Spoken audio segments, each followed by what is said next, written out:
Bună ziua! Acesta este Terraria și vă voi face prezentarea serverului meu și al lui Levișor.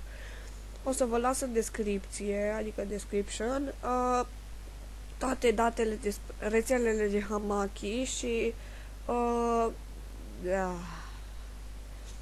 vă las rețelele de Hamaki. Bun. Intrăm pe serverul nostru. Că e pornit. Așa. Bun. Pe serverul nostru o să facem mai multe filmulețe. Ca de exemplu, o să vă pun... o să vă selectez pe mai mulți dintre voi subscriberii noștri și care intrați și pe server. Cei care au o oră pe server în continuu sunt liberi să facă 10 filmulețe cu noi. Deci 10 filmulețe cu noi sunteți liberi să faceți.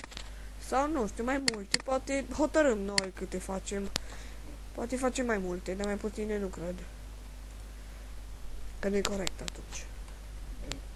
În fine. Da, este tare intro-ul din server ăsta nostru și vrem ca să fie mulți pe serverul nostru. Atât vrem. Vrem doar să fie mulți.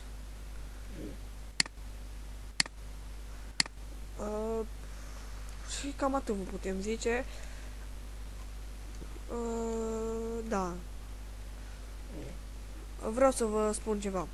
Lăsați în comentarii, am o problemă cu fraps. Când înregistrez un video de, să zicem, 4 minute, că l-am făcut pe la ultimul și nu l-am putut uploada pe YouTube, că serios avea 2 GB și numai 4 minute avea. Spuneți-mi care este problema și cum pot să fac videourile. De exemplu, eu am uploadat videouri de vreo 15 minute care niciun giga n-avea. Aia e problema. Cum? De ce e așa mult?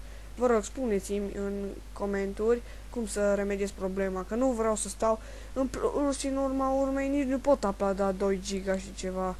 Că am încercat și mi-a dat crash calculatorul, deci...